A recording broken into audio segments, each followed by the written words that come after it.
두 마음을 품은 자라는 제목으로 같이 하나님의 말씀에 은혜를 받겠습니다. 오늘 본문 말씀 그대로예요. 하나님을 가까이 하라. 그리하면 너희를 가까이 하시리라. 죄인들아 손을 깨끗이 하라.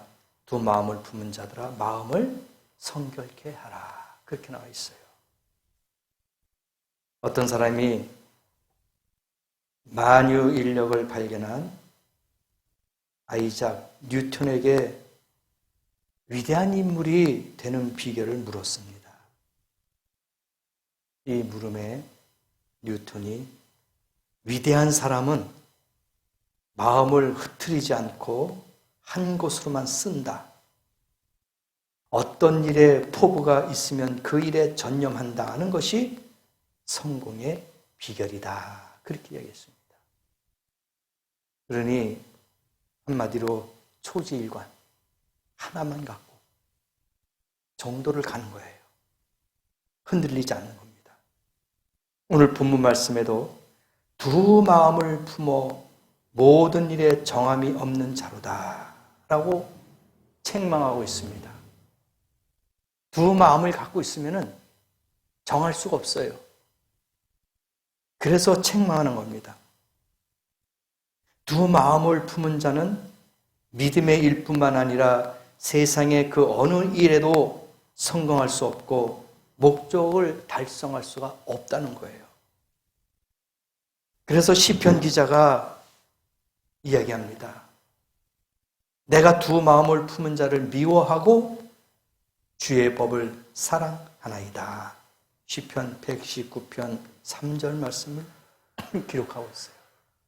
두 마음을 품은 것을 미워한대요. 이게 다윗의 고백입니다. 어떻게 하나님을 섬기면서 다른 것을 섬길 수가 있을까? 이런 고백이에요. 그래서 그 두 마음을 품은 사람은 자기가 미워한대요. 내가 싫어한다 그런 사람들. 쉽게 말하면은 우리가 사회적으로 볼 때 배신자라는 얘기예요. 필요할 때는 이쪽에 붙었다가 필요하지 않으면 또 이쪽에 붙었다가 그래서 자기가 필요할 때 이익만 있을 때 옮겨다니는 두 마음을 품은 자라는 얘기예요. 그러니까 기회주의자예요. 기회를 엿봅니다. 어떤 것이 득일까? 어떤 것이 실일까? 이득을 따지는 사람. 두 마음을 품은 자예요. 그러니까 박쥐 같은 그런 마음을 갖고 있다 볼 수가 있어요.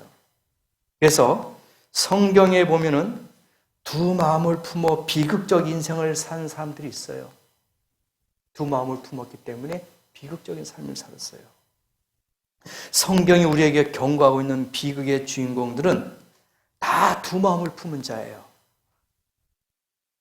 유다와 이스라엘의 열대 열 왕들의 사적을 보면은 더욱 뚜렷하게 나오죠. 그들은 하나님을 안 믿는 것이 아니었어요. 그러나 전심으로 하나님의 인도를 따르지 않았습니다. 그러니까 다른 말을 믿고 다른 것을 추구하고 다른 것에 쏠리고 그래서 사람들의 마음이 나뉘었어요. 하나님의 말씀이 이거지만은 그 말씀을 따르지 않고 다른 곳에 마음이 쏠렸단 말입니다.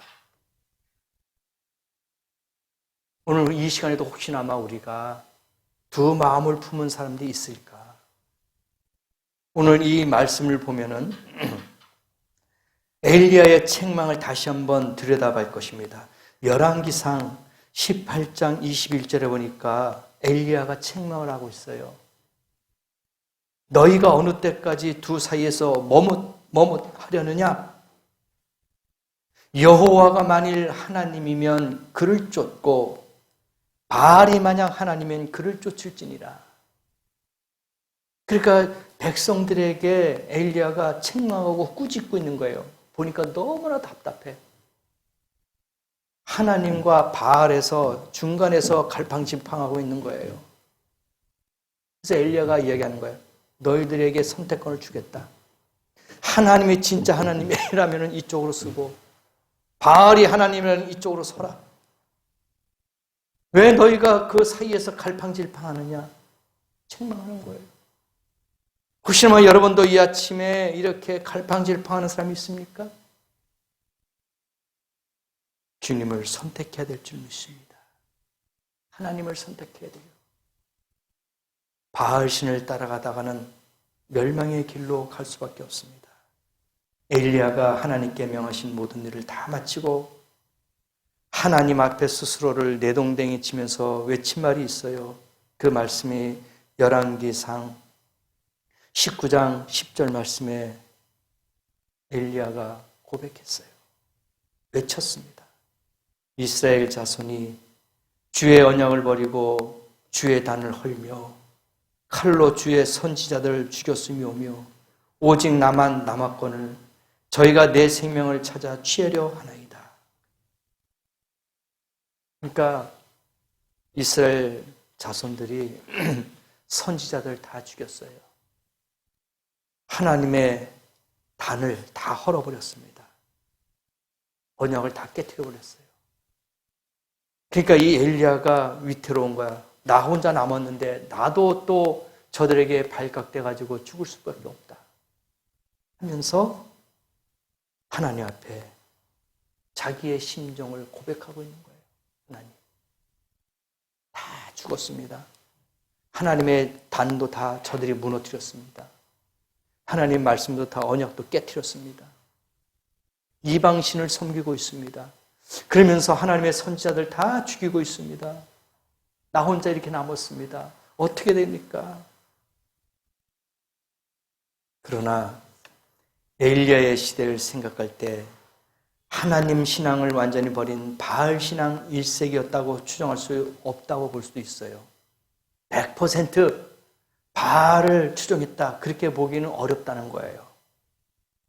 사실을 말하면은 두 마음을 품은 아합을 왕으로 삼은 두 마음 품은 백성들의 세대였다는 거예요.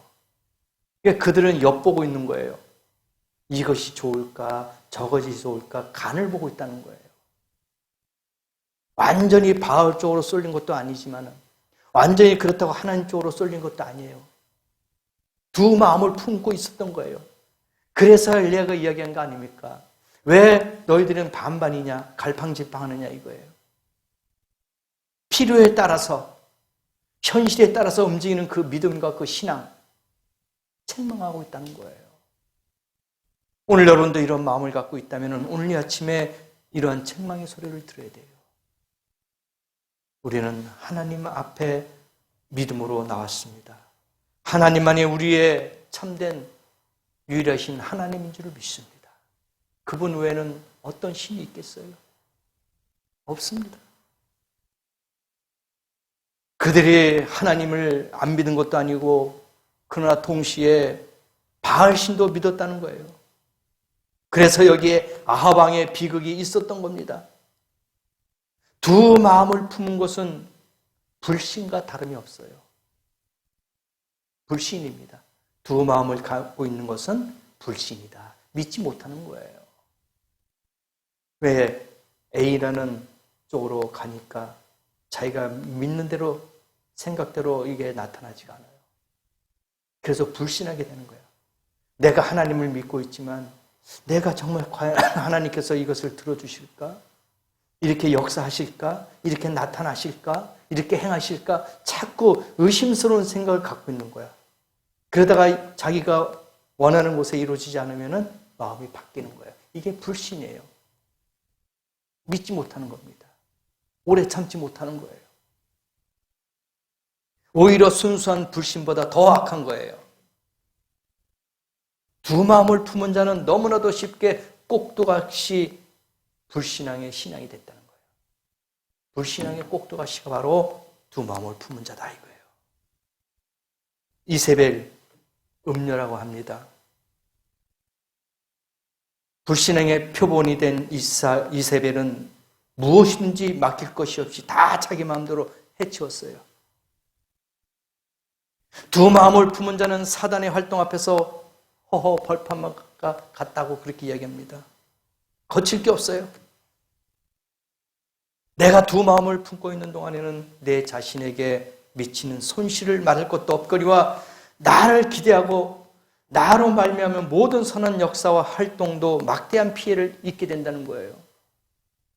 오직 하나만 생각해야지 두 가지를 갖고 있다면 이것은 악한 것도 해가 되고 선한 것도 해가 된다는 거예요. 다 같이 둘 다 막대한 피해를 갖고 있다는 거예요. 온전한 완성이 없다는 겁니다. 그래서 예수님께서 경고했어요. 손에 쟁기를 잡고 뒤를 돌아보는 자는 하나님 나라에 합당치 아니하리라. 이게 누가복음 9장 62절에 경고했어요. 이게 무슨 말입니까? 손에 쟁기를 잡고 밭을 갑니다. 이를 갈아요. 그러면 우리가 손에 쟁기를 잡고 밭을 가려면 앞으로 나가야 되죠. 뒤로 가는 사람은 없어요. 그 어떤 바보 천치도 뒤로 하지 않습니다. 앞으로 쟁기질하고 앞으로 우리가 밭을 갈잖아요. 그런데 앞으로 손짓을 하면서 밭을 갈지만 우리의 모습은 뒤를 보고 있다는 거예요. 쟁기질을 하면서 뒤를 돌아다봐요. 뒤를 돌아다봐. 뒤에 뭐가 있을까? 뒤에 뭐가 나타날까? 무슨 사건이 벌어질까? 그 두 마음을 품은 거예요. 앞만 보고 가야 되는데 한쪽 손은 앞으로 가는 그러한 일들을 하고 얼굴은 뒤쪽으로 가고 있단 말입니다. 그래서 하나님 나라에 합당하지 아니하니라 주님께서 경고했어요. 우리가 손에 잡고 있는 것이면은 천국을 향해서 앞으로 전진해야지 뒤를 돌아보면 안 될 줄 믿습니다. 롯의 철을 보세요. 소돔과 고모라가 멸망당했을 때에 분명히 거기서 빠져나오라, 뒤를 돌아보지 말아라 했어요. 그런데 뒤를 돌아다보는 그 순간에 어떻게 됐습니까? 소금이 됐죠. 분명히 경고예요. 뒤돌아보지 말아라. 앞만 보고 가라 이거예요. 뒤돌아보면 하나님이 천국을 허락하지 않는다는 겁니다. 천국을 허락하지 않아요.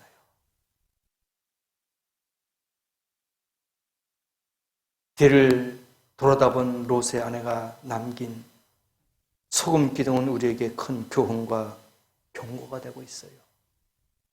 누누이 말씀 가운데 나타나지만 때로는 망각한다니까요.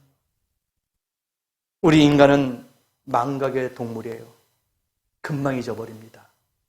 그래서 이러한 말씀을 누누이 이야기하지만은 이러한 교훈과 경고를 계속 이야기하지만 잃어버려요. 망각해버립니다. 두 마음을 품었던 자는 언제나 비극적 인생을 살 수밖에 없습니다. 그래서 두 마음은 경고를 줄 때 불신이죠. 두 마음은 불신이지만 또한 두 마음은 비극이다. 그렇게 또 이야기할 수 있어요. 두 마음을 품은 자는 오늘 아침에 비극적인 인생을 살 수밖에 없습니다. 한 마음을 가지고 한 뜻을 가지고 앞으로 나가야 될 것인 줄 확실히 믿습니다. 두 마음을 품은 현실 교회가 문제다 그렇게 이야기하고 있네요. 교회 역사를 살펴보면 어려운 중에서도 그리스도인들의 특색을 지녔고 투철한 확신이 있어서 박해를 참아가면서 힘있게 믿고 꾸준히 자라왔어요. 어떠한 박해가 있다 할지라도 어떠한 시련이 온다 할지라도 그들은 꿋꿋이 믿음을 지켜왔단 말입니다. 변질되지 않았어요. 어떨 때 보면 우리가 이단이나 사이비들의 본받을 점이 있어요. 그들은 길에서도 책을 펴놓고 책자를 펴놓고 지나가는 사람에게 전도를 하죠. 포교 활동을 하잖아요. 이단이라는 걸 다 알아요. 우리가 이름을 안 대도 다 알잖아요. 근데 그들은 이단이라는 소리를 들으면서도 꿋꿋이 자기들이 맡은 사명을 감당하고 있더라고요. 아마 우리 같으면 부끄러워서도 그렇게 못할 텐데 그들은 정말 자기들이 믿는 것이 최고야. 자기들이 믿는 것이 진리예요. 우리가 볼 때는 안타깝지만은 그러나 그들이 볼 때는 자기들이 믿고 있는 것이 진리야. 그래서 그것을 붙잡고 있는 거예요. 생명처럼 여기는 거예요. 주위에서 2단이나 3단이나 어떠한 소리를 들어도 꿋꿋합니다. 그러한 점은 우리가 본받을 거예요. 그래서 과거에 우리의 믿음의 조상들 보면은 정말 핍박과 조롱과 업심을 다 이겨냈어요. 그래서 그때는 믿음의 사람들이 존경을 받았던 시대가 됐어요. 아, 저 사람들은 정말 참된 신앙인이다. 정말 참된 크리스찬이다. 존경을 받았어요. 근데 현실은 어떻습니까? 지금 이 시대에 존경받는 사람이 없어요. 있지만 희석되어 있어요. 안타깝잖아요. 손가락질 당하지 않으면 다행이야. 존경이 없어요. 신뢰를 안 합니다. 좋은 시선으로 보지 않습니다. 그만큼 두 마음을 품은 현실 교회가 문제예요. 왜 그러는지 모르겠습니다. 모두가 미워하고 당짓고 모략질하고 싸우고 불의를 자행하기까지 합니다.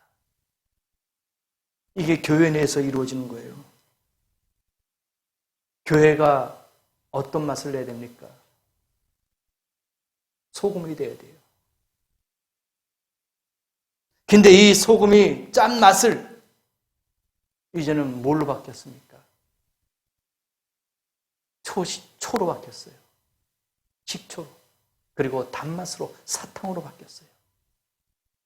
소금이 돼서 부패한 것을 막고 이 세상에 썩어가는 것을 막아야 되는데 이제는 단맛이 돼버렸어. 달콤한 말로써 사람을 유혹하고 달콤한 말로써 사람들에게 병들게 하고 있단 말입니다. 식초가 되었어요. 신맛을 내고 있단 말입니다. 이게 문제가 된 거예요. 고추가 매운맛을 잃어버리면 고추가 아니죠. 소금이 짠맛을 내지 않으면 소금이 아닙니다. 그냥 버릴 수밖에 없는 거예요. 가치가 없어요. 우리가 진리의 빛을 잊어버리면 하나님의 자녀가 될 수가 없어요. 우리는 빛과 소금이 되어야 됩니다. 근데 소금의 맛도 잊어버리고 빛도 잊어버렸어요. 이게 하나님 오늘 이 아침에 우리에게 주신 두 마음을 품은 현실의 교회 문제다 이거예요. 주님은 묻고 계십니다. 내가 과연 어디 있느냐? 우리에게 묻고 있는 거야. 네가 지금 어디 있느냐? 지금 도대체 너는 어느 편이냐? 이렇게 묻고 있는 거예요. 안타깝죠. 어떤 목사님이 이야기를 해요. 요즘 기독교인들은 이중 국적을 갖고 있대요. 이중 국적을. 두 필의 말을 동시에 타려는 고개사와 같다. 그렇게 이야기합니다. 이중 국적의 두 팔의 말을 타려고 노력을 한다는 거예요. 이것인지 저것인지 알쏭달쏭하다는 거예요. 유리할 때는 이쪽 편, 불리할 때는 이쪽 편. 이중 국적을 갖고 있어요. 현실이에요. 빛의 아들이면 어둠의 자녀가 될 수 없고 하나님의 자녀면은 마귀의 자식이 될 수가 없는 줄 믿습니다. 우리는 하나님의 자녀예요. 그래서 마귀의 자녀가 될 수가 없는 거예요. 우리는 빛의 자녀입니다. 어둠의 자식이 되면 안 돼요. 하나만 갖고 있어야 되는 거예요. 빛이냐 어둠이냐 마귀냐 하나님 편이냐 이걸 알아야 돼요. 근데 교회는 그게 지금 그 중심을 잡아주지 못하고 있어요. 어느 교회는 부흥회를 한다고 물론 중대형 교회죠. 핫팬츠를 입고 아이들처럼 춤을 추면서 노래를 부르고 막 그래요. 청소년 대상으로 전도한다고. 그 강대상 위에 올라가지고 핫팬츠를 입고 춤을 춰요. 안타깝지요. 유명한 연예인들, 가수들 초청해서 교회 부흥회를 합니다. 가끔가다 신문에 나오잖아요. 기독교 신문에. 어느 교회 무슨 가수 집사. 그만큼 두 마음을 품은 거예요. 하나님이 정말 그것으로 인해서 전도하는 방법을 찾을까요? 그것으로 인해서 교회 사람들이 오면 거듭날까요? 수단과 방법을 가리지 않는 이러한 희석된 이런 현실. 두 마음을 품은 그러한 교회, 하나님의 경고를 들어야 돼요. 한 사람이 두 주인을 섬기지 못합니다. 태도를 분명히 해야 돼요. 덮든지 차지도 아니하면 토해내겠다. 계시록 말씀 있잖아요. 너희가 차든지 덮든지 해라. 미지근하면 토해내치겠다. 정치인들도 이 당 갔다가 탈당하고 저 당 갔다가 탈당하고 또 무소속으로 있다가 또 필요하면 또 저 당에 갔다가. 이게 현실이에요. 하나님의 마음과 하나님의 뜻을 가지고 우리는 돌진해야 될 줄 믿습니다. 하나님의 마음, 하나님의 뜻을 가지고 가자 이거예요. 우리의 목표, 우리의 표대, 하나님의 마음인 줄 믿습니다. 삼국 통일이란 대위협을 달성한 신라의 장군 김유신, 너무나도 우리 잘 알죠? 역사적으로. 삼국 통일을 했습니다. 이 김유신도 처음에는 목적도 없이 뜻도 없이 졸장부였어요. 아무 뜻이 없어요. 계획이 없습니다. 그러나 한 번은 큰 꿈을 품은 뒤로부터는 그 길만 전진한 거야. 한쪽 길만 간 거예요. 한 번은 연석의 흥이 덜 깨서, 그러니까 술잔치라고 보면 되겠죠. 마상에서 정신없이 건들거리는데 그 말이 김유신이 갔던 그 술연에서 그 장소를 기억하고 있는 거예요. 계속. 너무나도 많이 갔으니까. 근데 김유신은 그것을 끊겠다. 결단을 한 거예요. 결정을 한 겁니다. 근데 그날도 술에 취해가지고 말 위에 올라탔는데 마상이 이제 가다 보니까 자기가 즐겨 다니던 그 집을, 술집을 간 거예요. 그래서 김유신은 어떻게 했습니까? 자기가 사랑했던 그 에마, 말을 그 자리에서 죽였습니다. 결단이에요. 결단. 너무나도 중요한 거예요. 장수에게 말은 생명과 또 같은 거예요. 그렇지 않습니까? 말을 타고 내 목숨을 맡기면서 하나가 돼가지고 적지에 들어가서 싸우는데 그 말이 얼마나 애지중지하겠습니까? 생명과 또 같은 거예요. 그 말을 김유신은 평소에 즐겨 다녔던 그 기생집에 갔다는 그 이유 하나만으로 죽인 거예요. 자기 생명을 내놓은 거란 말입니다. 사도 바울도 그리스도인들을 달리는 자에게 비유했어요. 경마장에서 다름박질하는 자가 한 번이라도 뒤를 돌아보면은 우승할 수가 없다 이거예요. 이리저리 사람 구경하면서 달리는 달리기 선수는 없어요. 앞만 보고 달려갑니다. 관중들을 보면서 달리는 선수는 꼴찌예요. 우리가 스케이팅이라든지 자전거라든지 또 카레이서라든지 다 보세요. 앞만 보고 갑니다. 옆에 안 봐요. 누가 있는지 뭐가 있는지 그거 쳐다보다가는 꼴찌합니다. 그래서 사도 바울이 그리스도인들에게 이야기하는 거예요. 앞만 보고 가라 이거예요. 좌로나 우로나 치우치지 말아라 이거예요. 다른 박질하는 사람은 좌우 안 본다 이거예요.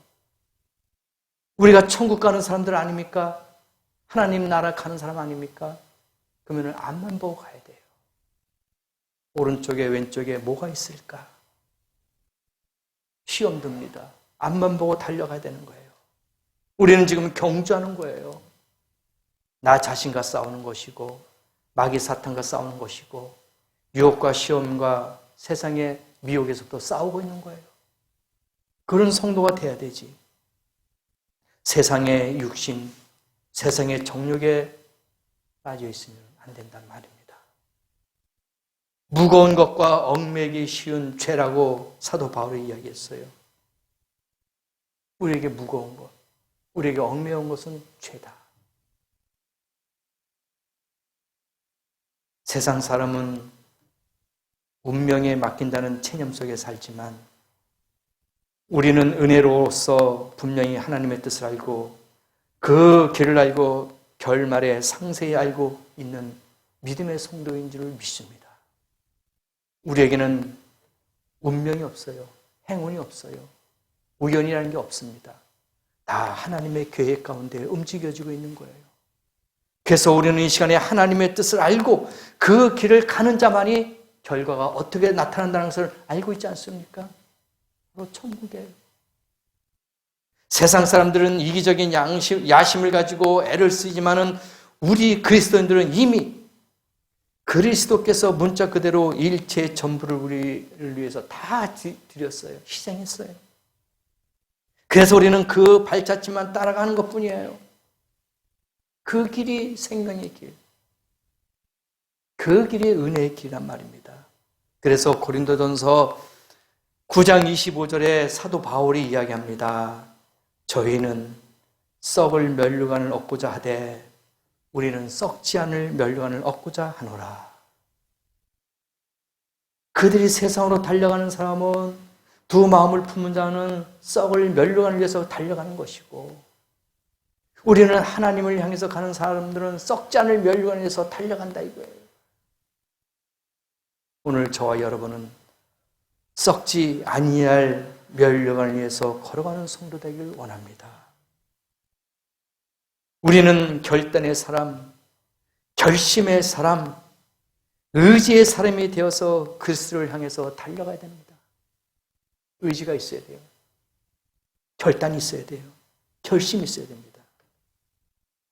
그래서 신명기 57장 7절에 우리도 이 시간에 이렇게 고백해야 합니다. 하나님이여, 내 마음이 확정되었고 내 마음이 확정되었사오니 내가 노래하고 내가 찬송하리이다. 이게 우리의 고백이 되어야 돼요. 확정했어요. 도장을 찍었어요. 그죠? 하나님, 내 마음이 이제 결정했어요. 두 번이나 내 마음이 확정되었고 내 마음이 확정되었으니 내가 노래하고 내가 찬송하리이다. 이게 고백이에요. 하나님, 내가 좌로나 우로나 치우친 게 아니고 두 마음을 품은 게 아닙니다. 내가 오늘 이 시간에 확정했습니다. 내가 오늘 이 시간에 확정했습니다. 내 마음으로 찬양하고 내 마음으로 노래하겠습니다. 기뻐한다는 얘기예요. 그럼 여러분, 주님 오시는 그날까지 한 마음을 품는 성도 되길 원합니다. 한 길로만 가길 원합니다. 한 마음으로만 섬기길 원합니다. 두 마음을 품은 자는 결과는 비참한 거예요. 결과는 불행한 겁니다. 결과는 썩을 멸류관을 향해서 달려가는 거예요. 그래서 오늘 저와 여러분은 한 마음을 가지고 한 뜻을 품고 한 길을 행하며 썩지 않는 멸류관을 얻기 위해서 내 마음을 정할 수 있는 그런 복된 성도가 되셔서 주님을 만나는 그 시간까지 한 마음을 품은 복된 성도가 되시기를 예수님의 이름으로 축복합니다. 기도하시겠습니다.